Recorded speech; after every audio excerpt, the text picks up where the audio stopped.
for the corner. Girl, I want to take it to my mama. Girl, I want to love it forever. Something about love, something about us. Many things we don't solve, many things we don't love us. You think they be like highway?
Different from the testimony that I heard given in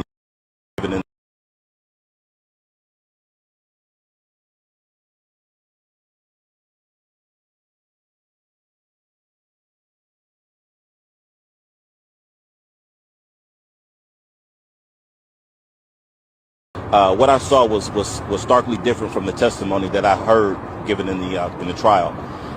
There were 6 kids that walked up, 2 splintered off. I guess that part of was introduced in the trial where they went to deflect the coach.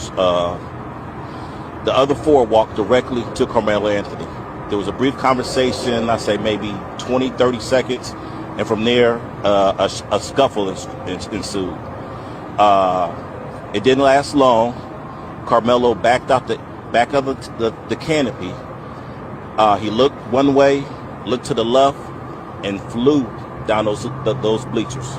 Now, this is the video that was presented to us. This is the questions that I have, though. Why wasn't that video presented in court? And is it the true video? Because, again, it's starkly different from the testimony given in the trial.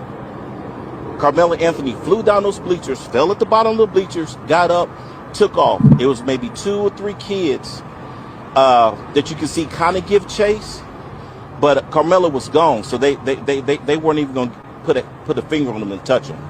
Again, there was a scuffle that ensued at the top of the bleachers, and Karmelo got it there. But I don't know why that was not brought up in court. I don't know why that was shown. I don't know if the ISD gave us a bogus ass video. I don't know, but that's what I saw.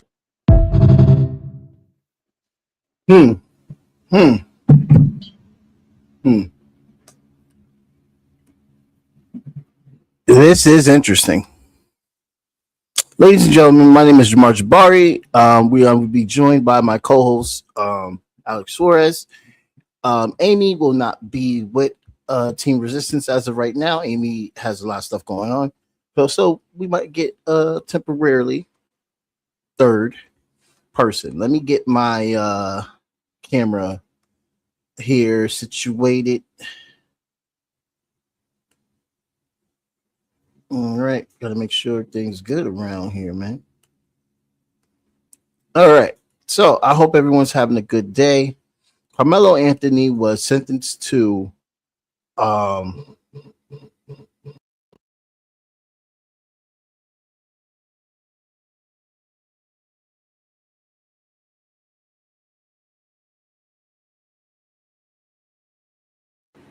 sorry about that, mic issues. Karmelo Anthony was sentenced to 35 years on the charge of murder, which under Texas law is equivalent to first degree and second degree murder.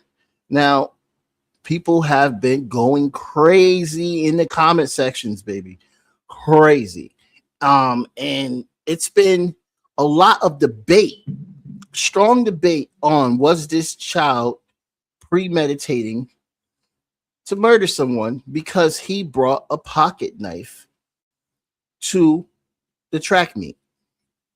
There's been a lot of arguing back and forth on the TikTok channel, on the TikTok page, and also on the Instagram page. It's hundreds, probably thousands of comments at this point now. I have chimed in and talked as well too. We know for a fact that the jury was given a altered video. All right, that's what we know for a fact. So two things. Also, the first one, altered video. The second one, they try to make it seem like it was just a shove. I got something in my eye. Oh, they try to make it seem like it was just a shove. When, you know, with the Calf twins, they did not mention that there was 6 people involved, 6 kids involved in this. You know what I mean? That's new information for me. Oh God, got something in my eye. Sorry, guys. I think it's my eyelash. They did not mention that part at all. So that was new to me. And also, there was comments about the pocket knife, whether it's a cleat cleaner, how's it going, Extra Bola, or whether it is a pocket knife. Under the court case, it says pocket knife. There's rumors going around saying that it was a cleat cleaner, which has a knife on as well too. I had owned a cleat cleaner before because I had played football in high school. I wasn't a star or anything. I wasn't good. So I wasn't as good as Karmelo Anthony was. He was the team captain. He was a leader. So I wasn't as good as him. But yeah, let's one more video. Let's play one more video on this. Where's my video? Oh, here it is. I believe this is it. Let's see if this is it. Sorry, that's not the right video, guys. Sorry about that. Let me get the appropriate video out. So yeah, please, by the way, while I grab this video, please like, share, donate. We are a working class community here at Jabari Media. You know what I mean? We're working class perspectives, so we don't get corporate backers. We don't want corporate backers, by the way, neither. Donations from the people is cool. Cash App, Jabari Media. So let's get right into it. This is the second video from somebody that saw the video. I'm an advocate for Karmelo Anthony. My name is T. And when I went to see the video, they ask if you want to see it from either 2 minutes before the stabbing or 11 minutes before. So I chose 11 minutes. From the moment she pressed play, Karmelo Anthony was already sitting up underneath that canopy. And he was sitting there for at least 8 to 9.5 minutes. You see, well, I saw a boy in a black hoodie go over to him first, and then they left out of the tent, and then you see coming across the field was another 6 boys. When they got to the bleachers, one, he went out of frame, and the other one sat at the bottom. But the remaining 4, they went directly to Karmelo Anthony, and like T said before, it was a brief conversation, and then all you see is commotion. And we know from the interviews that Hunter did, we know that Hunter was, in fact, up underneath that tent. The next thing you see, you can see Karmelo, in the midst of them assaulting him, you can see Karmelo trying to back out, but he gets pulled back forward. The next thing you see is Karmelo, he comes shooting out the back, but he's still not standing. And he had to like kind of crab crawl backwards, and he had to like jerk away from them because they still had a hold of his hoodie. He goes up a couple bleachers and he's looking around for which way to go. He runs diagonally down the bleachers and then he falls. At the time of him falling, that's when I noticed another 3 boys coming down the bleachers chasing after him. But once Karmelo got up, he took off. You didn't see him for the rest of the video. At no point in that video do you see Hunter holding his brother. At no point in that video do you see those boys ever going back to the tent and sitting down. That was all a lie. And I also have questions. I don't know how the defense did not play that video, because when you see that video, it was self-defense. Karmelo was only 5'8", 130-something pounds, and So that was another lie as well too. When they tried to say that he died in the boy's arms, a lot of people that been to the courthouse or stuff like that, they're saying, "Hey, that's actually not true. The he did not die in his brother's arms." So here we are. We have a situation here where the only way you can get your hands onto this video is by doing a FOIA. For people that don't know, it's a Freedom of Information Act. You should be able to request particular information from a public organization, and they have to give it to you by law. Now they can charge you, which is why I'm going to put in the FOIA. But if I can't put in the FOIA for free, it's gonna be an issue for me because I'm a broke ass motherfucker. Probably broke. So before I even put in a FOIA, which I'm going to do today, I looked around to see what journalists were saying that did do the FOIA, and a lot of their testimony on seeing the video at 11 minutes is consistent with what this woman is saying here. I know some people don't, but I tend to believe independent journalists more than I believe corporate and well-established legacy media journalists. All right. Oh yeah, John Kemper. Hey, what's going on? Yeah, he said we know it's self-defense. I believed from the beginning that when he said that he defended himself, he has every right to be tried on self-defense. I don't think the defense team did a good job with proving his self-defense, which is why I went to then maybe it'll go be manslaughter. You know what I mean? But seeing all this and actually seeing the case, how incompetent the defense was, how they literally, I don't want to call Carmelo Anthony's parents naive, but they controlled the narrative with getting them to stay quiet, hire only white lawyers, and they were just quiet this whole time. You know what I mean? He didn't even go to the stand. It's a defense case. Why isn't the defense putting on their person to the stand that they're defending? For a defense case, he's claiming self-defense. That means we need to hear his testimony. He hasn't spoken at all to anyone. So what the jury saw, from what I'm hearing, is the journalist from Court TV said this, that it was like a grainy video. You get what I'm saying? That you couldn't really make out who was who. What these journalists that did the FOIA and got the full video is seeing, they're not seeing what the jury is seeing. We have Alex Suarez with us right now. Brother man. Afternoon, comrade. Good afternoon. Yeah, we're just going over the Carmelo Anthony case.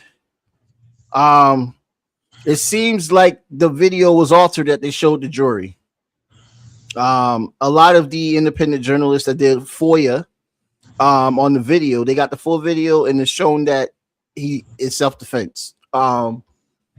So, he's sentenced to 35 years now. There's appeals going on. But do you know anything about Texas? Like how long it takes to get an appeal? Tell me the topic of the show ahead of time because I have no idea what you're talking about. Oh, talk about the Carmelo Anthony case. Never heard of it. Oh, you didn't hear about the Carmelo Anthony case? It's about the kid that got into a fight at a cross meet. It's a black kid, and he killed this white kid because he stabbed him in the chest, and then he ran off to his teacher.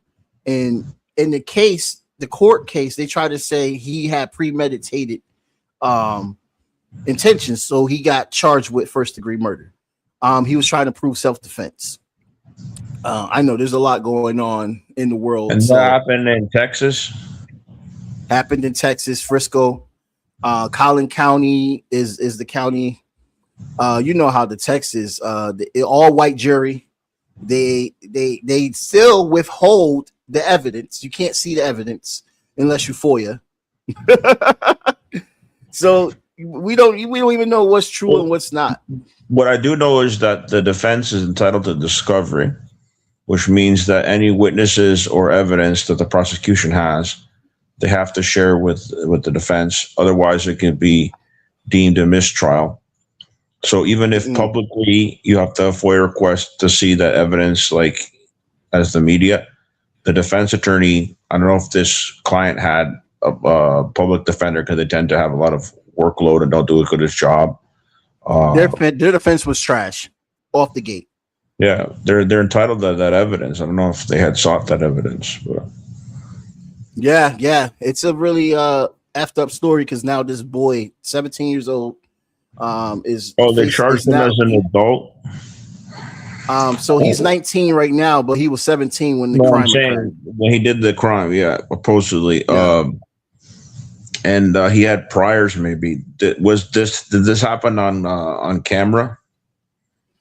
Yeah, but they're withholding. No one in the public can see the cameras unless you do a FOIA.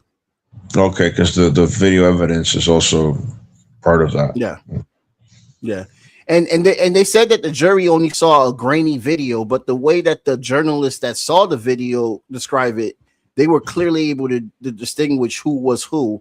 So clearly the cops gave them an altered video. That reminds me of the Cecily McMillan case. Are you familiar with an activist named Cecily McMillan? No.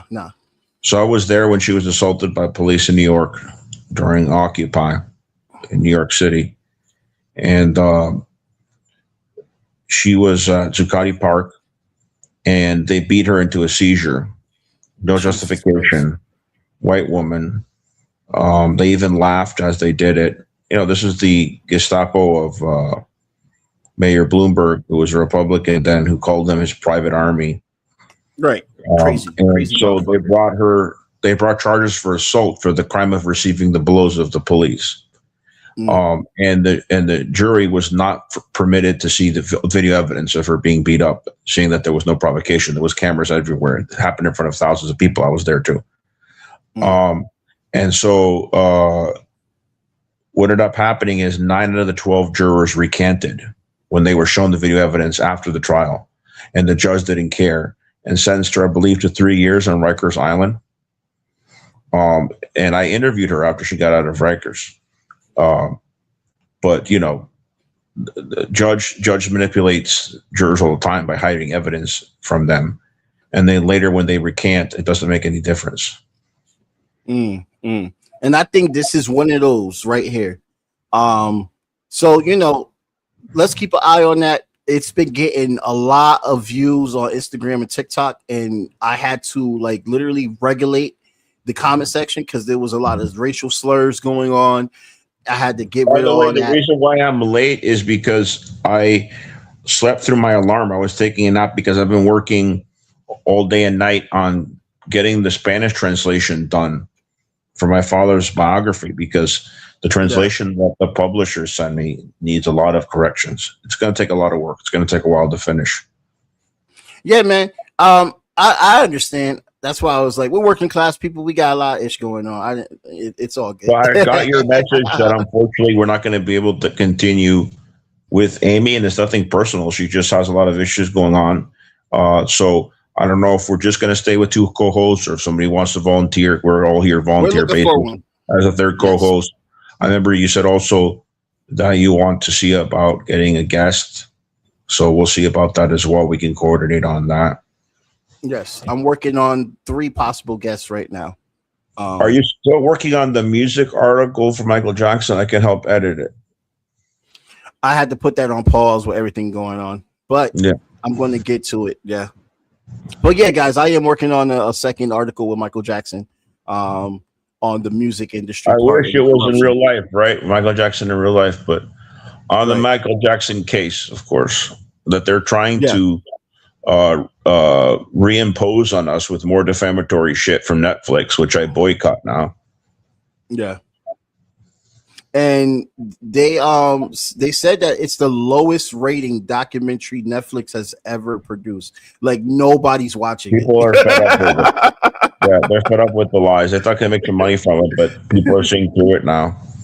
Now more people are going to see Jafar's performance of his uncle playing Michael Jackson than bothering to see this other hit piece, hit film, whatever they call it. Right. You know what I mean? So yeah, guys, we are looking for a third co-host. If you know somebody that is a comrade like me and Alex Suarez, that you think will be a good fit for the show, DM us. I'll be searching around as well too. What do you think? I know you haven't finished it, but what do you think so far of the biography of my father that you've read? Oh, I think it's really good. Like I said, I have more time tomorrow actually because it's a slow day at work, but I've gotten up to chapter 4, and I think your father is really, really, it's really.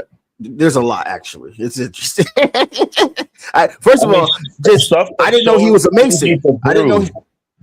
Stuff that's so easy to prove. The illegalities that the Boston courts did, like so easy to prove. The corruption, and they still got away with it because he wasn't rich, because he couldn't afford to go to attorney because he was an immigrant. Because of bias. I didn't know that your father was a Freemason. Well, he wasn't. My grandfather was. Oh, I read that incorrectly. Well, yeah. So throughout the book, I go not only into biographical information on my father, but I go into his father because he was very close to his father.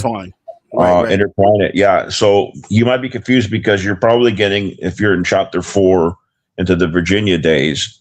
And so when I was a child living with my father and grandfather and sister in Virginia, my grandfather, his father, had retired to the United States, didn't know any English, but he joined the Freemasons because the Freemasons, you probably know, they communicate with hand gestures. And actually, there was a small Hispanic community in Alexandria, Virginia at the time in the 90s that was emerging that had also a number of Freemasons. Like one of them told me, who was a friend with my grandfather in the Masonic Lodge, that he used to, and he was Peruvian actually, Peruvian that migrated to Virginia like my grandfather, like my father. That he said he had seen my grandfather give a speech. He was a very good public speaker, and he went into the history of the Masons and like how and the history of banking and stuff. Because he was a manager of a bank when he was working, my grandfather, but he was a progressive. He wasn't not a capitalist by any means, but like I inherited my public speaking skills from both my father and my grandfather. And my father was such a good public speaker that when he went to Beirut, Lebanon, the year after the Israelis withdrew from South Lebanon in 2001, before 9/11, in May of 2001, he was given an international conference in Beirut the Best Speaker Award. Oh, wow. For his speech on education. Yeah, and that's when the Arabs started recognizing my father. While he was discriminated in the United States, he was able to go and do projects in the Middle East. And I was a teenager then. I was learning about the Palestinian cause and the history of the Middle East at the same time. My father started to engage with the Arabs. And so at a time when a lot of Islamophobia and anti-Arab racism was emerging in the United States, I was not part of that because my father was exposed to the Arab culture and got their perspective when it came to Israel. And I was exposed to that as well.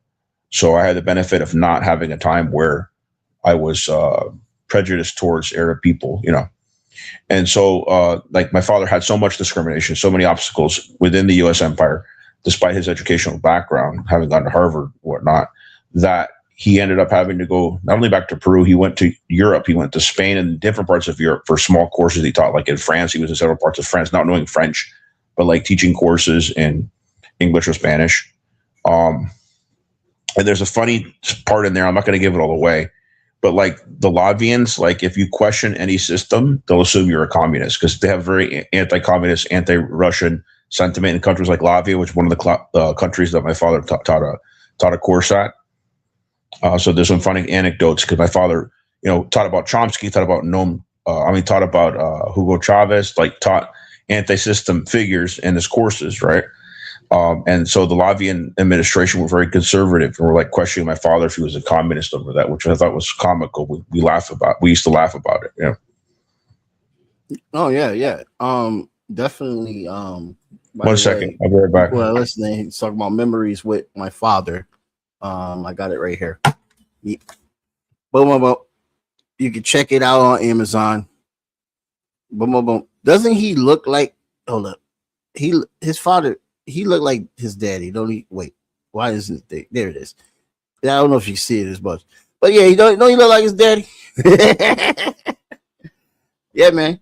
Also, let's see what we got next on the agenda. Alex will be right back. He takes care of his father. So like I said, working class issues, working class problems. Here we go. Elon Musk. Elon Musk becomes. This was from Breakthrough News. Shout out to Breakthrough News. I did a few edits for them. Laptop's too old, so I can't do more edits right now, but I'm still part of their disruptors team. So I will be doing edits for them as soon as I get a better laptop. But anyway, Breakthrough News. Awesome platform. Check them out. They're on YouTube, everything. Great guys. Elon Musk becomes the world's first trillionaire as SpaceX goes public.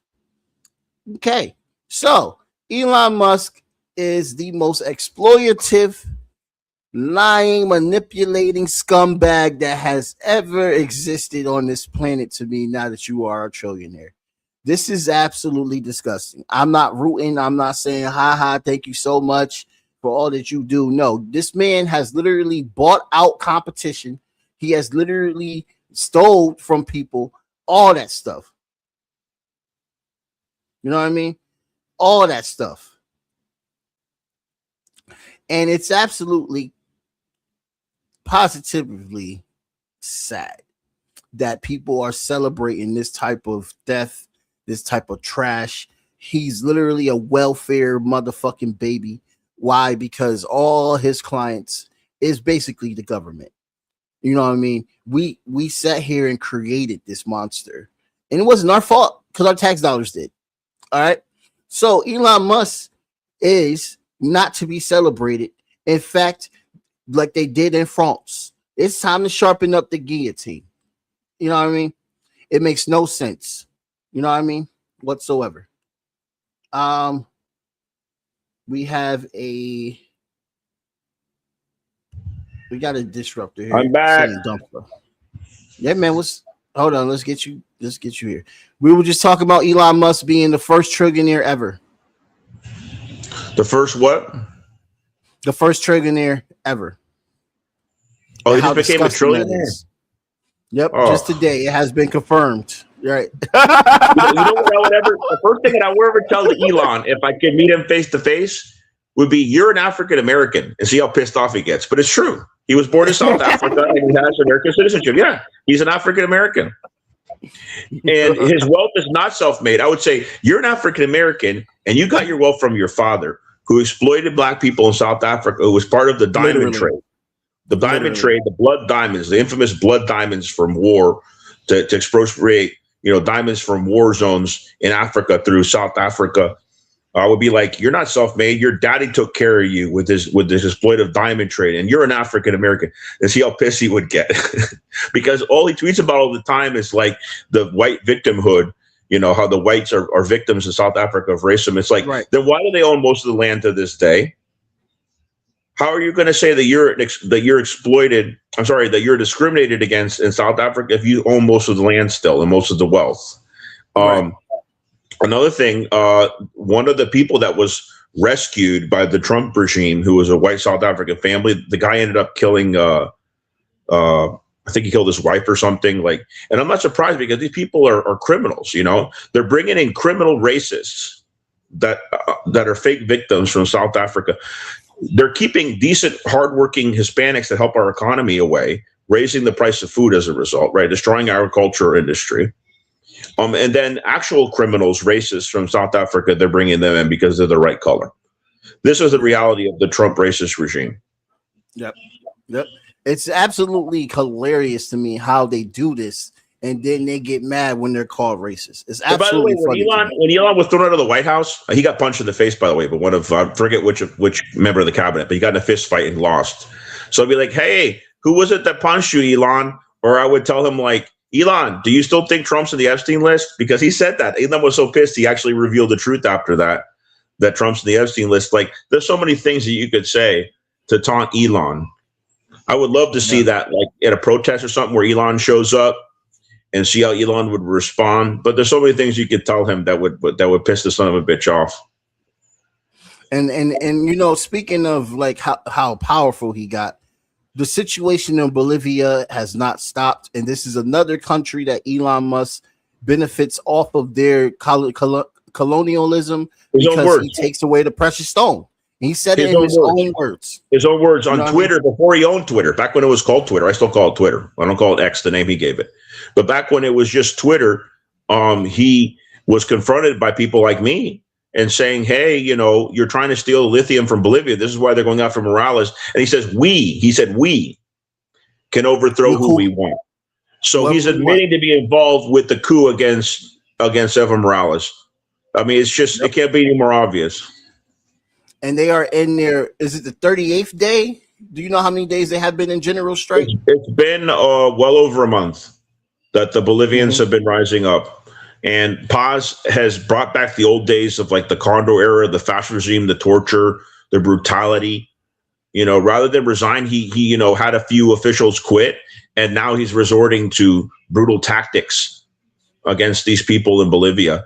And we still don't know the results of the Peruvian elections, because the Peruvian elections could have a lot of implications for Bolivia next door. If the left rises up in Peru, they could be a strong ally for the continued resistance or opposition to the Paz regime in Bolivia itself. Right. I need to get somebody else on with us to talk about Peru. That's a very we big should try to get Paolo on. I was just talking to Paolo today. I talk to Paolo all the time. Oh, you spoke to Paolo? Oh, awesome. Yeah, I talked to him today. I talk to him all the time. I ought to bringing him on. I don't know if it's a co-host, but at least as a guest to talk about the Peruvian situation. I believe he's well versed in the Bolivian situation as well. You probably know that 2 times in history, Bolivia was the same country as Peru when it was under the Incas and also under the Spanish Empire. Out of all the dialects in South America, the one that's most similar to Peruvian is Bolivian Spanish. For example, in Ecuador, the indigenous Inca people there called their language Quichua. But in Peru and Bolivia, it's called Quechua. So Quichua is like a dialect of the Quechua language that the Incas spoke, but it's the same language in Bolivia and Peru, and then the way they speak Spanish is also very similar. Oh, wow. Yeah, man. We got to keep our eyes on that because they are truly a country of resistance, and we need to continue to stay in solidarity with them, especially in Albania as well too. You know, they have they're half of the Albanian population left because of how much the government has taken from the people and the suffering. This is throughout the years. This is a recent history. Also, you should know that 50% of the Albanian population, including many Albanians that are in Kosovo, are Muslim, and so they consider Jerusalem the third holiest city in the world. So they're very supportive of the Palestinians. They don't want Zionist billionaires coming and buying their land like they're doing in Argentina and other parts of the world. The Albanians are not going to put up with that shit. No, they're not. And they're fighting very much hard. And we have posted videos about that. So please go check them out. They are trying to basically privatize up Albanian land for the billionaires. And Trump's family has been involved in this island deal for at least 5 years. This was paused under another leadership. His son-in-law and his daughter are involved. Absolutely. Yeah. And the way that she talks about his son-in-law is a Zionist. Yeah. Straight up. Kushner. Yeah, I hit you in your Kushner. His wife. You got to hit Kushner in his Kush. Kick his butt. Ivanka Trump had a video, and I'm not going to play it because it's absolutely disgusting. How she talks about, we discovered the island because we went swimming and we saw how beautiful it was, and we were like, it has so much potential. Away from her dad because Trump said that if he wasn't his daughter, he would have dated her. That's the daughter he said that about. She's trying to get away from her on that island, but Guess what? You can't do it by building bunkers like it's going to be in the world on Albanian land. They're not going to put up with that shit. And they are protesting. So we got to put up our solidarity also with Albania. You know, and just to top it off, brother, you know that Somali brother who was going to be the referee of FIFA of the soccer tournament in Miami? Just as if the world didn't hate us enough, they deport the guy, falsely accuse him of terrorism because of the color of his skin, interrogate all the African players that came into this country. It's just it's insult after injury. And sports is not supposed to be political. And by the way, I forget what country it was, but there was a country that hosted the FIFA tournament a few years ago that refused to let the Israelis players in. And as a result, the FIFA organizers immediately had the tournament brought over to Argentina instead. And now they're saying our hands are tied. The United States might deport the referee, but with nothing we can do. Yes, there's something you can do.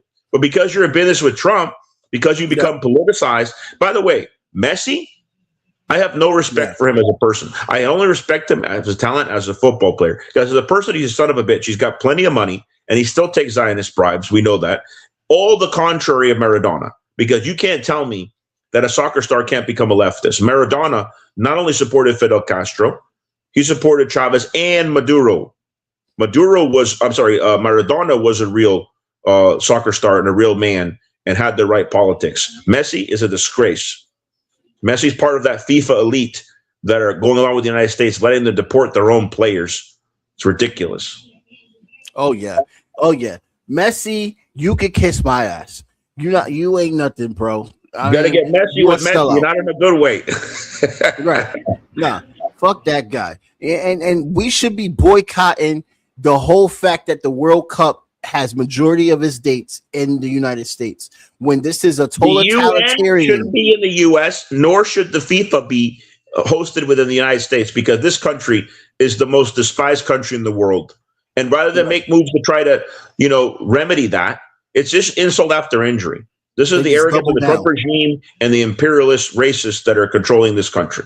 Imperialist, racist, capitalist thugs. Look what happened to the male soccer team. They sit there and they give this, we want to love the athletes of Iran, get them support and all this hoopla. They won't even let them get up lodge in the America. By the way, they had to go to Mexico. By the way, the Olympics in 1933 still permitted black players in Berlin under Hitler to enter the country. As a matter of fact, the man who won the Olympics was an African American, and the Nazis were very pissed off about that. But at least Hitler let in black players. The United States right now is acting worse than Nazis did in 1933. Yep. I think it's very important to talk about that. And another thing about Donald Trump. By the way, you should put that as a clip, but it's a historical fact that Trump's acting worse than Hitler did in 1933 when it comes to sports. Oh yes. No, that's definitely gonna be clipped. We're not saying to clip Trump. We're talking about a video clip, okay, guys? Yeah. We don't need the federales at our door, right? Yeah, AI is going to misinterpret that. You know what I mean? Oh yeah, they're gonna have those AI, facial recognition or subtitles or whatever. By the way, there was a guy here in Jacksonville Beach the other day that sued the local police for suppressing evidence that he was in a different town. Like they used AI to grab him. It's happened at least twice in Jacksonville. Actually, 3 times in Jacksonville. 2 times in Jacksonville. 1 time in Jacksonville Beach here locally in Florida, where facial recognition has people's lives ruined. Especially that gentleman I told you about with 10 kids that they're on the street. So AI is getting out of control, and cops are suppressing evidence for months. And meanwhile, people are losing their livelihood, ruining their lives, ruining their families' lives. This is the danger of AI. Yep. It's absolutely scary the time that we're getting in, because knowing that they can do that and they could literally take away your livelihood, because this guy, he lost his job and he was the breadwinner. Well, that guy's not doing it. He's still homeless. The guy from Jacksonville Beach is affluent. He's white. I don't know him personally, but from what I understand, he has the money to sue the cops. Okay. So, you mentioned it was 2 different cases. There was 3 different people. I don't know much about the first case. The second case was the gentleman who lost his job. I don't know if they raised a GoFundMe, but his wife, and his 10 kids were on the street last I heard. And it came out in the local media. I had shared it. It's a disgrace. just ruin someone's entire life, just like off of an AI mistake like that. He needs to sue the pants off of them. They need to get millions of dollars. Honestly, you know what I mean. If I was a lawyer, I'll go find his ass right now. Like, hey, you doing a lawsuit? Lawsuit? Look at this, Alex. They take time. You know, if I find out this guy's GoFundMe, I'm going to immediately share it because they need money now. They're on the street. I mean, if DCF gets involved, they can separate the family. Like, it would be more traumatic as it already is. It would be insult to injury. Yep. Alex, check this out. Look at this right here. This is I will. Are you concerned, Mr. President, about the latest inflation number which came out this morning? Could that be a No, I love it. The numbers were great. You know what I really love? I love the inflation. You know why? Because as soon as this war is over, you know, I can say it now. And he goes on talking about Iran. I don't want to hear about that. He takes a whole question about inflation. It goes right into inflation. How unaffected could you be? That's like his Marie Antoinette moment just before the French Revolution when she got, decapitated by the guillotine. When she said, "Oh, these people are hungry. Just let them eat cake." That's how to touch it. Trump is now. Time to sharpen it up, man. I mentioned the guillotine earlier with Elon Musk. I was like, look, we don't have to do what our French comrades do. I know. We're in the time of censorship. Okay, so they're gonna make it look like we say clip them, guillotine them. We're talking about historical parallels or video clips, guys. just for clarity. Yeah. I mean, also, not to mention a famous figure, Anastasia, the real Anastasia, not the Disney version of Anastasia. Anastasia was actually a princess under the Tsar. Yeah, she was one of the Tsarinas. Yep. And they killed off that whole family after the revolution. It's pronounced Anastasia. Anastasia. Yeah, they killed her and her entire family after the revolution. They were executed. So here's the thing. You go ahead. Be the most corrupt you want to be. Go ahead. Karma is a bitch. Whatever. Karma's a bitch. That's she was killed after the revolution during the Civil War. The Civil War in Russia was very brutal. And there was 13 foreign armies, 13 foreign countries that attempted to invade, when the Bolshevik experiment was still in its, in its crib. There was sabotage from 13 different countries to try to extend World War I and invade that country. So the Soviets were under a lot of pressure. There was a lot of brutality on both sides. Yeah, it was very, very crazy. The thing is, the laws that Lenin passed were very clearly decreed as emergency temporary measures. There was no intention to keep them. He wanted there to be workers' democracy. That's why he said things in contrast to the West, like workers' democracy is a million times more democratic than bourgeois democracy. By the way, with the gutting of the last of the voting rights from the Supreme Court, we're not even a bourgeois democracy. We're just a full-on corporatocracy fascist regime. Yes. But, because I remember we debated once, and I said, no, we're fascistic. We're not full-on fascist. No, I have to concede we're full-on fascist now. That's indisputable at this point. We debated that? I forgot. Yeah, this was a couple of years back when we had Chris Richards on. And I don't remember what your position was. I respect Chris Richards, but we were in disagreement because Chris was like, no, we're in a full fascist society now. It was either Chris or Dust. I think it was both of them actually against me, be like, no, we're full on fascist. And I said, no, it's fascistic. And now I have to say they're right because there's like no democracy whatsoever left. That's indisputable at this point. That's in the courts, higher courts and the high courts of the land now, which are corrupt, of course. He said that he loves inflation. So he loves the fact that we are suffering. He loves that. And I know that some guy commented a few episodes ago saying, well, Joe Biden had the largest inflation at 9%. He's getting there. You know what's getting there. This is perfectly sums up Republicans just right now. Give them time. Listen, I'm going to tell you something that perfectly sums up Republicans right now. It's the same mentality as the Satan, as we call him, DeSantis, the governor here in Florida. So there is a type of tapeworm that comes into beef that's deadly. It eats your flesh, like it's very scary. And we have not had a single case of tapeworm in our meat supply since 1966. It happened the other day. They found one in meat in Texas. Very scary. Oh my God. Because Trump explicitly made a law a couple years ago that said that he's getting rid of all inspections for tapeworm. He doesn't think it's a problem. And this is what when they were confronted in the Congress, the Republicans said to justify it. Oh, this came from Central and South America, and this was because of Biden and blah, blah, blah. Excuse me. Stop blaming it on Latinos. Stop blaming it on a former president. Trump himself in this regime had stopped the tapeworm inspection. That's why it fucking happened. And by the way, he probably doing this on purpose to benefit his friend Milei in Argentina's beef, because the beef from Argentina is supposed to be superior. That's starting to deteriorate now too, with their economy getting worse. But probably Trump okay, let there be tapeworm in the meat so that we can help Argentina out and keep buying their beef. In the meantime, people can die. And then they're so despicable, they're going to blame it on Latinos or blame it on Biden, which is to defend Biden. I'm just saying how they scapegoat. And DeSantis said once, when they asked him why there were so many COVID deaths in Florida, the COVID deaths was number one in Florida. People like Rebecca Jones, who we had on a couple of times, was trying to expose this and got into trouble and had to leave the state. Right. When they asked him why there's so many COVID deaths, he said, "Oh, it's the Latino immigrants coming in." But this is how they scapegoat. And I was able to confront this face to face over that with Mike Anderson. We had Mike Anderson on Chris Richards' show once, where he was talking about me, Mike, and a couple other comrades confronting DeSantis when they came here to Jacksonville a couple years ago. So this is what they do. They scapegoat in the most despicable, cowardly way. Mm-hmm.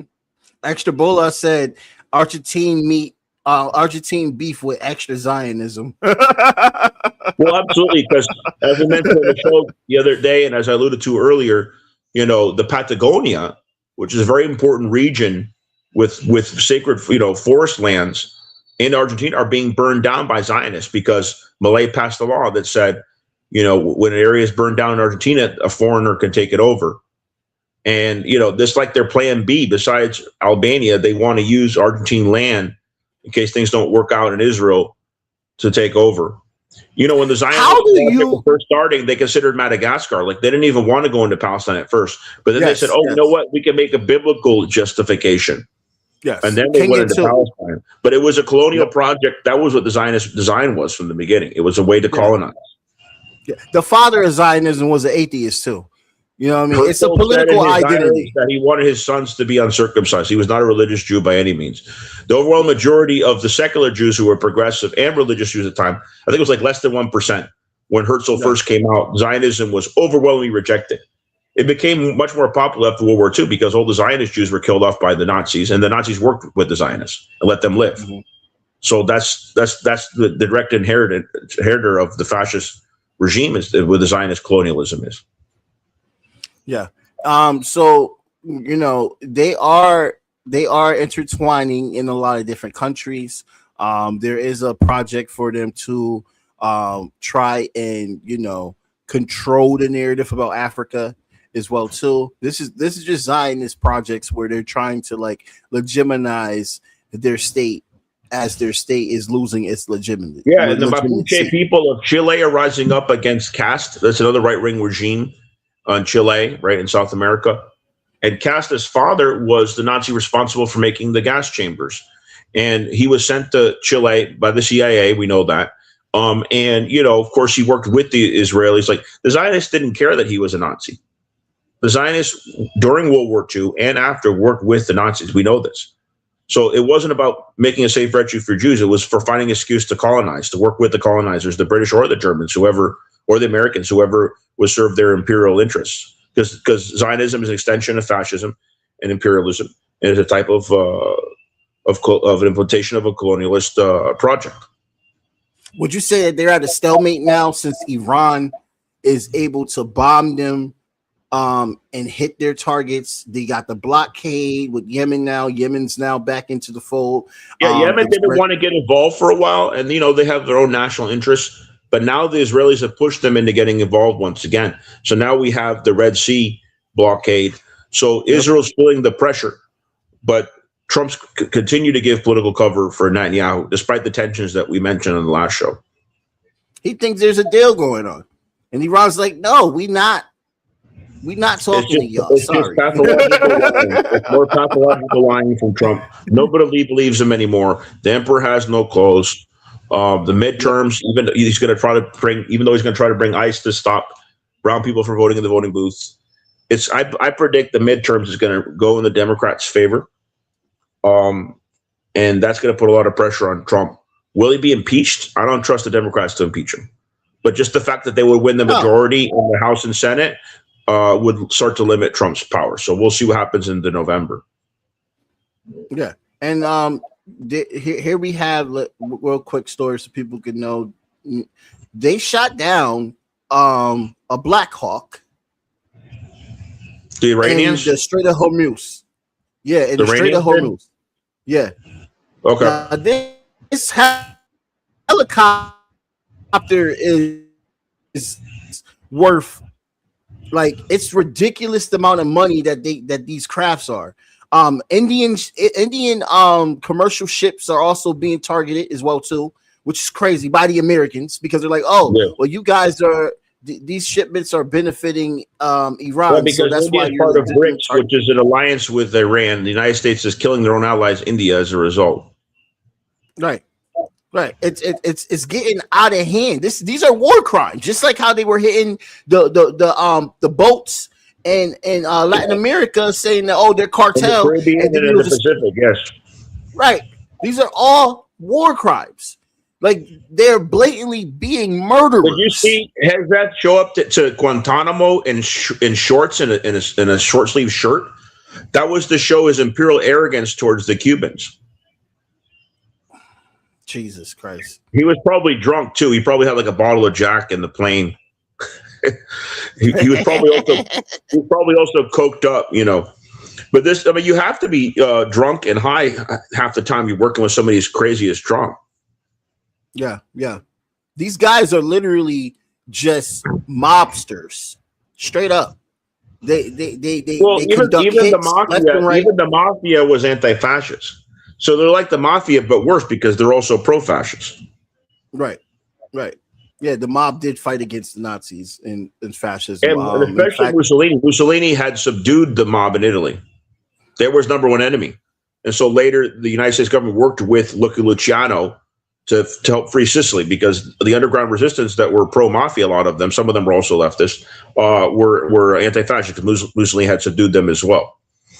Yep, because he saw he had access to the seaports. Yep. Oh no, you're talking about Mayor Lansky. That was another mobster, a Jewish mobster that was obviously anti-Nazi, that they used in the ports in New York to find German spies. Yeah, so there was multiple figures in the mafia world that were working with the U.S. government. Later, they worked with the U.S. government after Fidel threw them out of Cuba. So there was a couple different periods. Yep. I didn't know that part with Meyer Lansky, but with Lucky Luciano, the reason why he was pardoned and he was deported to Italy was because he helped out the army figure out the ports in Italy so they can conduct the attack. That's not true. I'll put it this way. Michael Franzese said it. Well, let me clarify. Mm-hmm. Lansky and Luciano grew up together. They started the Marta Mafia in the United States, and they collaborated. But while Luciano was in prison, Lansky was a free man, and Lansky worked with the United States. And also, interestingly enough, after they deported Luciano to Italy, he ended up in Batista's Cuba. But the newspapers got word of it, and then they pressured Batista to send Luciano back to Italy, but he was still running things. The casinos in Havana were all under mafia control. Yeah. Mm-hmm. Yeah, I heard about that part, yeah. By the way, I just saw a movie with Brendan Fraser, and usually a Brendan Fraser movie I don't take seriously. He actually did a good job. He's got a lot of experience under his belt now as an actor. He plays Eisenhower. And most of it's not D-Day. It's about D-Day, but most of it's not. You don't actually see a lot of battles on D-Day, like when you see Saving Private Ryan with Matt Damon. You actually see the run-up to how they use meteorologists to outmaneuver the Germans so that they could have a surprise attack on D-Day. But by the way, D-Day was the last 5% of the Nazis. Last 5%. By then, the Soviets already had destroyed the other 95%. They don't show that. So yes, Wait, it was let's clarify. Yeah. I want to clarify. So you're saying that Lucky Luciano did not give the information of the seaports in Italy? Not that I know of. That Americans? was Lansky. All right. Because Luciano helped with Sicily. He was Sicilian. He helped with the underground mafia resistance. Basically gave him the green light to work with the U.S. GIs to free Sicily from Mussolini. And so because of those combined efforts, later the United States, having the history with them, worked with the mafia to try to oust Fidel, which backfired because one of the guys, Santo Trafficante, he was a mobster from Tampa. He had been in Cuba during Batista. He actually had been nabbed by Fidel's forces and spoke Spanish, was able to persuade them to send him back to the United States. But Trafficante, they gave him money to try to basically pay assassins to go down to Cuba and kill Fidel. And Trafficante, what he ended up doing was he let Fidel know of the plans that the CIA had, thinking that Fidel was gonna give him his casinos back and bring him back to Cuba. And Fidel's like, yeah, I'll give you anything you want. Come on, tell me what you got. And of course, he reveals it. And Santo Trafficante stays in Tampa, but yeah, there was a long history of that. Yeah. And by all means, Meyer Lansky also is one of the founding fathers of Israel. So he spent millions of dollars on that project. No. It's very important to understand. He was a Zionist, but Israel deported him. Did you know Israel deported him? Yeah. But that was later on, though. Yes, but I wouldn't call him a founding father. He was a financier, an early financier of Israel. But if he was a founding father, he would have been able to return to Israel. He wasn't permitted to return to Israel. When he was escaping the U.S. government, and when he came back to this country, they didn't convict him. They didn't have a strong case. But when he was fleeing, because he didn't want to have to deal with the charges, Israel deported him back to the United States. So he didn't have that much influence. They kind of betrayed him, right? Because he helped finance the early Zionist project there. But then when he got there later in life, they sent him back to the United States. And I don't know if people knew, but the Zionists thought that they were going to be able to convince Albert Einstein to be the first prime minister. And he was like, the first president. The president is more of a symbolic role in Israel than prime minister. But of course, Einstein rejected that because he got fed up with reading about the Arab massacres. He felt very strongly that it was wrong what they were doing to the Arab population because they had nothing to do with the Holocaust. Exactly. And that's why Einstein is based. He advocated socialism when he first migrated here. Then they threatened to send him back to Germany. He shut up. But Einstein, at the core, was a socialist. And he was supporting HBCUs as well too. He funded a lot of civil rights causes. I didn't know that. He was a great guy. The civil rights movement. Not the movement itself. Yeah, I was going to say because that emerged in the late 50s after he died. But I'm sure he supported a lot of different progressive causes. Yeah. Right. I was incorrect. By the way, Einstein was told that there was an operation that could make him live for another 20 years, and he refused. He said, "No, I'm just going to die naturally." So he had the opportunity to be saved, to live on a longer life, but he wanted to go. And one of the interesting things about Einstein as well is because you have somebody that brilliant, they can't do basic things. Did you know he didn't know how to put a tie on? His wife had to put a tie on for him. When your mind is so advanced like that, you're almost like a savant. You know what I mean? You can't do basic stuff. But yeah, Einstein was a fascinating character. Yeah, man. So I got the last story. We're about to close out. Delaney Hall. So they are still protesting Delaney Hall ICE detention center in Newark, New Jersey. And they are blocking workers from coming in. You know what I mean? They're doing everything they can to apply the pressure. I really got to give it to them, man. I really do got to give it to them. I really hope that this type of demonstration can snowball into all of the areas where there's a detention center at, because we need some type of form of front, a proper front to protest ICE, to get ICE abolished. You know what I mean? Like, the fact that they're still going on is a good thing. I mean, yes, it's a small crowd. Hopefully it gets bigger. Look, they stopped that guy from going to work. I don't think it's very effective, as I told you. I think they're wasting their time. No, There has to be other tactics that just slightly. What other tactics do you think they could do? Well, we've already talked about it. Like, I'm not trying to cite violence, but let's be realistic here. Let's look at history. Like, you know, what are they showing when they get beat up by ICE? That they're bad. We already know that. What's the point? Mm-hmm. They just slightly inconvenience somebody from going to work. So what? It doesn't do anything. There has to be more militant option to take on ICE. Mm-hmm. And after the midterms, you'll have Democrats say, as they said before, abolish ICE. They're not going to do it. You got to pressure everyone in the political system by any means necessary, as Malcolm said, in order for there to be the ultimate change. Yeah, I agree. I was just thinking of like maybe this is a starter. You know what I mean? But you're right. If you're literally convincing one person not to get into work, it's not really doing much. It's symbolic, and symbolism has its function, but a very limited function. Yeah. We have a comment. Let's see. I think it's a waste of time too, to be honest. Oh, you know, everybody agrees with Alex. Well, just like the flotilla. I love the bravery and determination of the people that were involved in the flotilla to Gaza, but we have to evolve. We have to adapt and change our tactics.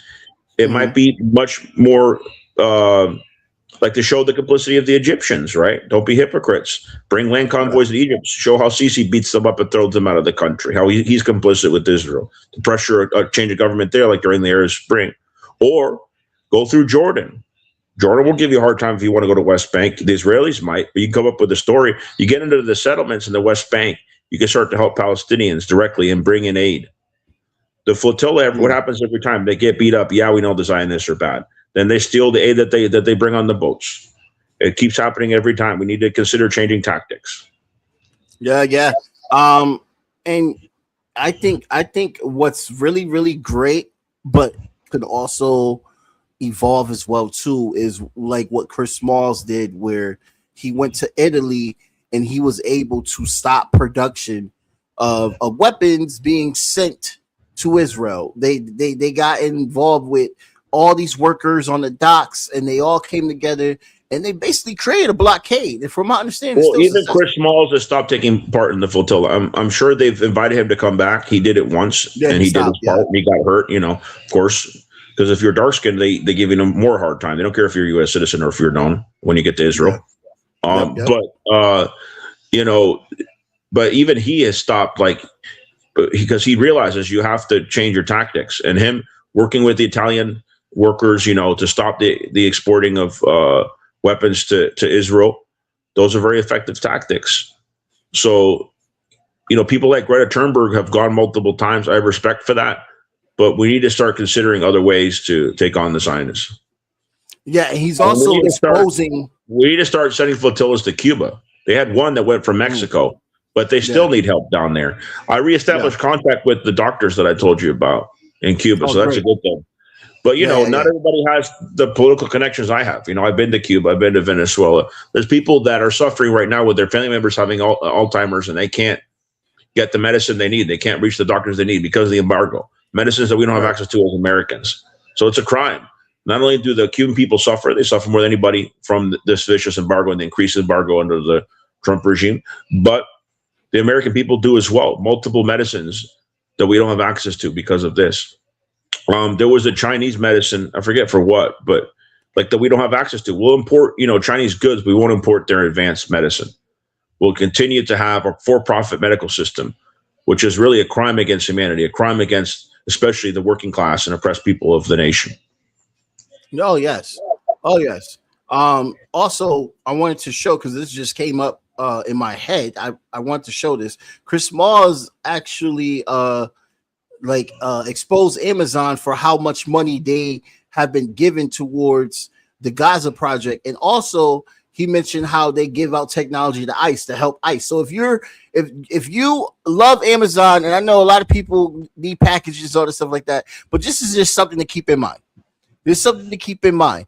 Smalls further notes that Amazon has pledged an additional $7.2 billion investment in Israel through 2037, describing the tech giant as a part of the military-industrial complex that enables the siege in Gaza. So not only that, AI. Do you know that the ICE and IDF are working with AI now to target people? They're using AI to target civilians. Amazon is a part of that as well too. I'm considering my next book to be with Barnes and Noble instead of Amazon, or we should at least try to boycott Amazon in principle when we can. You know, it's hard when you're working class because a lot of times the only affordable thing. As opposed to going to malls, you know, which we're starting to shut down anyways. But I was going to tell you, you know, there's certain things you can do. Like, for example, let's say you have subscriptions to vitamins, but you have a street instead and get the same stuff. Start doing that. Start canceling your subscription, you know. And, you know, they exploit their workers anyways. Not as bad as before, but, you know, to get the prime next day delivery. A lot of times they give you the option, like for more environmental friendly delivery, where it takes a couple of days later. Do that. Not only to help the economy, but to prevent exploitation. Because those next day deliveries, that puts a lot of pressure on the workers. Yep. It really does. And it's sad because he's a monopoly. You know what I mean? Amazon has crushed the competition, like how Vince McMahon crushed the wrestling competition. Well, go to Trader Joe's instead of Whole Foods that's owned by Amazon. Trader Joe's has more cheaper and more organic products anyways. Yeah. I can't wait because when I move, there's a Trader Joe's in my area where I'm trying to get to. So, you know, that'll be great because guys spend too much money on food. Owned by the same German family that owns Trader Joe's. Oh, I did not know that. Yeah, down here in the South, we have grocery store called Winn-Dixie, and they were just bought by Aldi's as well. Yeah, so hopefully they'll have more organic products too. Yeah, shouts out to Aldi's, man. Guys, go and check Aldi's, Trader Joe's. What was that you said? Because there's people. Well, if you're in the South and you go to Winn-Dixie, you're buying from Aldi's family now. The people that own Aldi's, Yeah, go to Winn-Dixie, definitely. Well, there was a grocery store up north. I don't know if they still have it. I'm talking about like your area up north, like Boston, Connecticut, whatnot, called the Grand Union. And we used to joke that, oh yeah, go to the north for the Grand Union and then go to the Winn-Dixie, get it like the Mason-Dixon line, the Union. It was kind of reflected in the names of the supermarkets. Yeah. When I say supermarkets, I know that's a really like old school way to say it, but also it's more similar to Spanish because the Spanish word for grocery store is supermercado. Which the translation literal would be supermarket. Yeah. Well, I think we have hit our hour for today. We're gonna have somebody, definitely a nice guest for next Friday. I don't want to reveal yet, but I gotta make sure it's confirmed because I got 3 juggling and I'm trying to see which one is going to commit. So guys, please stay tuned for our show next week. Please like, share, and subscribe. What was that clip you say? What was that topic we had that you wanted to make a clip about real quick, Alex? Well, I wanted to read my blog post about my clarification of my Venezuelan position. Is there enough time for me to go ahead and read it? Yeah, go ahead. That could be the. I have to look it up though. So give me a moment. I'm going to look it up on my computer because if I look it up, I'm using my phone camera, which works better than my computer one. If I get out of the screen, you won't see me. So let me try to look it up on my laptop. Yeah, no problem. No problem. Hey guys, stick around. The fact that I had to leave during the show and came on late, I'll recuperate the time by reading this post. Yeah. So just one sec. I have the blog here. I just got to look up the post. There it is. Thank you for reminding me too. I completely forgot that I wanted to read that. Yeah, but I also meant there was a clip in our conversation earlier that you said you want the clip. There was a discussion that I was trying to figure out which one. What I was saying is, when I used the term clip, I was saying like a pun because I'm a writer. I like to say puns. I was saying, don't say we want to get Trump clipped. We're just talking about a video clip. Oh, got you. All right. Yeah. So, okay. So this is the name of the article that I wrote. Clarifying my position on the current Venezuelan situation. And the image used in the blog, it says, image of one of the happiest moments of my life when Saab was reunited with his president. So that was in December of 2023. That was before Saab was freed, when, Saab was reunited with his family and with the legitimate president of Venezuela, Maduro. So the article goes as thus. I must ask my followers to forgive my absence of writing in my blog these past 5 months. I've been obliged to finish up and get published my father's biography. Even now, I continue to edit the Spanish version being worked on with my editors. However, the urgency of this current situation has made it of the utmost importance that this clarifying article is released in the written form, as I've already spoken out on Twitter and on Jamar's show about this issue of vital importance to many of us in the left anti-imperialist circles, where we have put much focus and emphasis on the Latin American situation. Vis-a-vis Venezuela, with its oil and historical role in the liberation of much of South America, personified in the liberator Simón Bolívar. I want to start at the outset by mentioning I plan to read this article on said show, which would be to further clarify my position. God forbid my words are misconstrued or made to look like interim President Delcy Rodriguez has been characterized as a traitor by me, which could be used to foment more division on the anti-imperialist front of Venezuela, where such an important battle is being forged. Just as in the early 19th century against the powerful empire then of the Spanish, as the U.S. tries to take over that role now as the new viceroys. No one has asked me to write this article, other than my own conscience. I feel it is not God, but my conscience that dictates my action. I do not pretend to be holy or superior to anyone.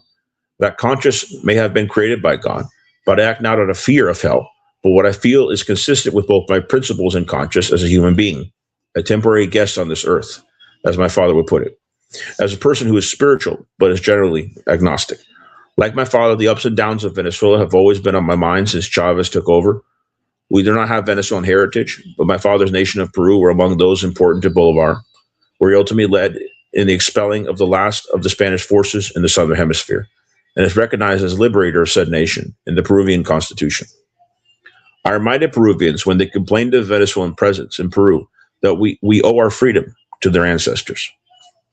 The essence of the guerrilla is to know at times a tactical withdrawal is necessary. The Chavistas, I'm still in touch with, have described Delcy's moves that I was silent on, but did not support as such.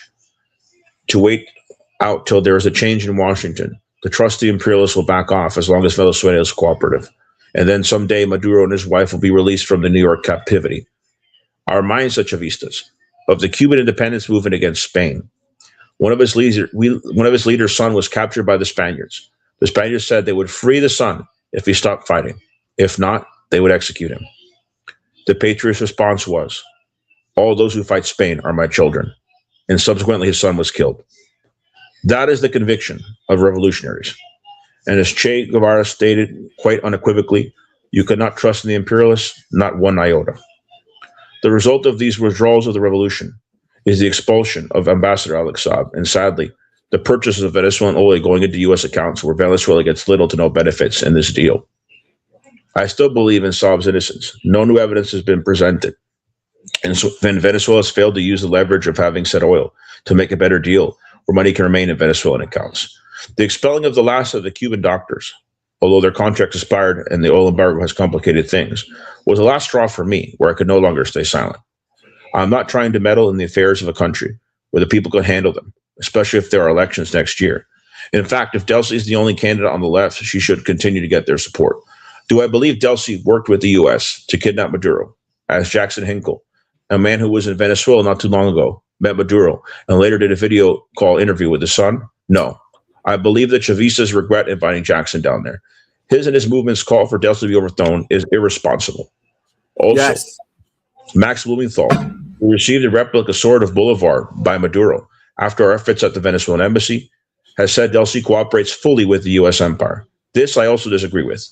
However, she has given in too much. She's under the gun. However, she could have let Saab return to Colombia with his family and let President Petro deal with it, rather than separate him from his family and send him on a plane to Miami where he may be tortured as he was on U.S. orders when he was in Cape Verde. I made a promise in 2021 to Camila Fabri de Saab, his wife, that I would do all I could from Florida for him to be freed, even publishing a book in 3 languages pleading his case.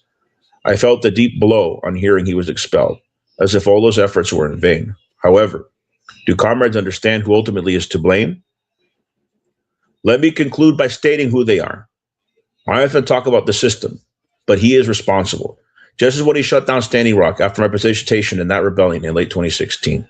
It is Trump. Trump is not only responsible for the original kidnapping and torture of Saab, he is responsible for the new one and the kidnapping of Maduro and Sila Flores, Venezuela's first lady. Killing 100 people in Venezuela to achieve this, including civilians.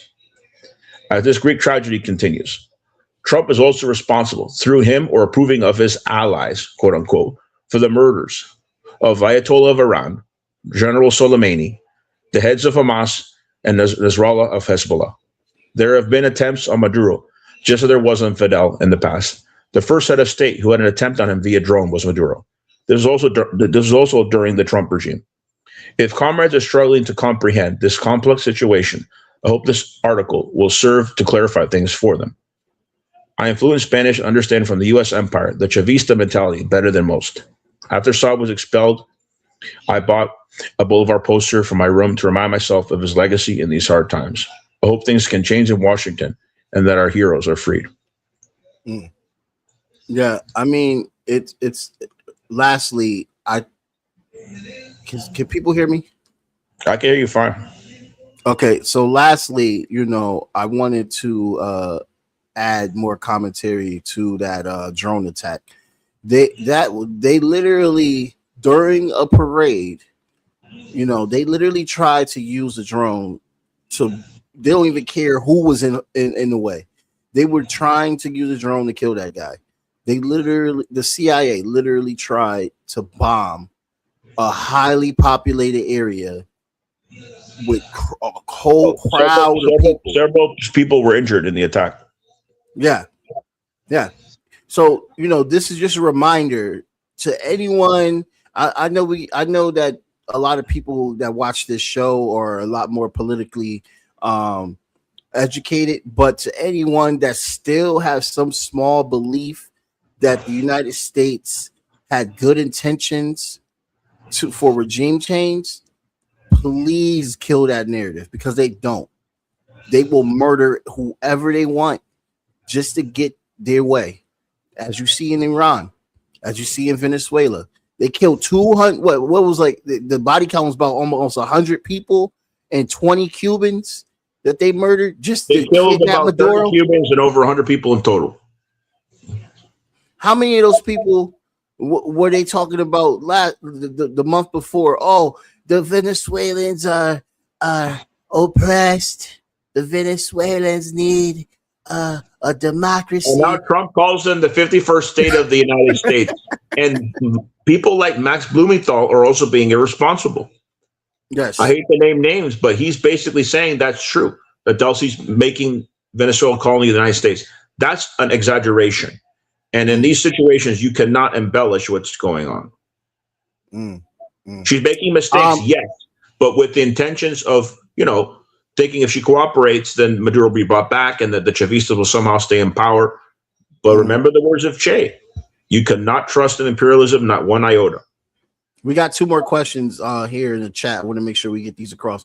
The link, the article you was talking about, could you share that to me and I can put that in the which article? Oh, my blog post. Yeah, I'll DM it to you so you can share it with our listeners. Okay, yep.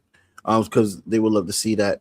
And also, there's a question. I don't know if we can answer this fully because we are not very well keen to New Yorker politics. But the question was, what power does Mamdani have in this scenario? Something I need to research. I think she's referring to Mamdani. She's talking about the extradition, the so-called extradition, kidnapping of Maduro to New York City, correct? Yeah. Mamdani's not pro Maduro though. Let me answer that. Right after right after Maduro was brought to New York, Mamdani tweeted his protest. He said, "I'm against this. We should not be taking head of state and bringing them to New York City. But because he's just the mayor, he's not a governor. And the governor of New York is more of a moderate Democrat that will work with the Republicans. There's not much he can do. Another good example is Petro, president of Colombia, who's also despised by Trump, who was in alliance with Maduro. He was prevented from leaving the UN. Like they said, he was confined to the UN, that if he went to other parts of New York, he could be arrested and deported because they revoked his visa over his Palestinian stance, actually. Or at least that was the excuse. And so Petro was due to meet with Mandani, and that was canceled as a result. And there was nothing much that Mandani could do. So the power of a mayor is pretty limited when it comes to international affairs, even if it's in function within the city that they're supposed to be helping to rule. We got to get Dan Kovalik back on the show next week. Oh yeah, Dan knows Petro personally. Yeah, he would be so lawyer to talk about that. Yeah, he's one of his lawyers. That's correct. He's part of the international defense team. Yeah, but we got to get Dan back on the show. Absolutely. Yeah, you've interviewed a couple times where he wasn't available when I was, but I want people to know because you've had both of us on before. Dan's a personal friend. Yeah. I mean, he was with me in Venezuela when I was down there as an election observer a few years ago. So, yeah, guys. We got to get some intel on that, and Dan Kovalik definitely gonna let us know because from my understanding with Mandani as well too is that like he also called Venezuela an authoritarian regime. No, he did, but he redeemed himself when he came out bravely against the kidnapping of Maduro. So I have some newfound respect for Mamdani, and he has good relations with Petro. He was trying to meet with him. Hopefully they can meet like in a third country, or Mamdani can go to Colombia so they can still meet. Yeah, they really freaking should. That's the biggest city in the country. By the way, the mayor of Miami, who claimed to be a progressive, Eileen Higgins, she's permitting more deportations than any other city in the country happening when she promised she was going to go after ICE. And there is no ICE in New York City. So Mamdani's keeping his word when it comes to ICE. So, yeah, I'm having some respect for him, especially in contrast to those, Democrat sellouts like in Miami. Right. Okay. Well, let's wrap this up, guys, and we'll see you next week. I hope you enjoyed the show.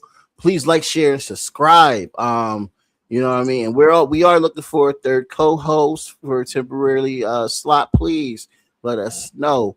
If you know somebody that is a comrade that can definitely fill in, I'll be searching anyway. Everything that can be temporary can be permanent too. Because so if they're the right fit, they can stay on with us as well. No. Yep. No. Yeah, I agree. Yep. So thank you so much, Alex, my brother. Have a good Friday. You know me, bro. Be doing enjoyment karaoke tonight. Karaoke. And have a good night, everybody, as well too. Blank period, yeah. On my black, brown, and indigenous. Gotta holler if you really feeling this. Gotta holler if you really real enough. Other rappers is delirious. Yeah, it's really that serious. Better holler if you really feeling me.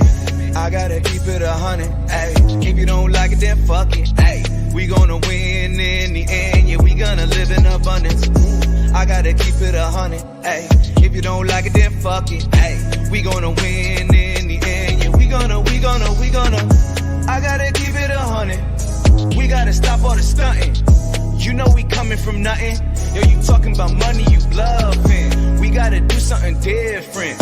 We gotta change how we live in. We gotta do better for women. We gotta do better for children. We gotta listen to victims, whether Jewish or Muslim or Christian. It doesn't matter your religion. You gotta stand against the system, or else you just another villain. How you just sitting there chilling?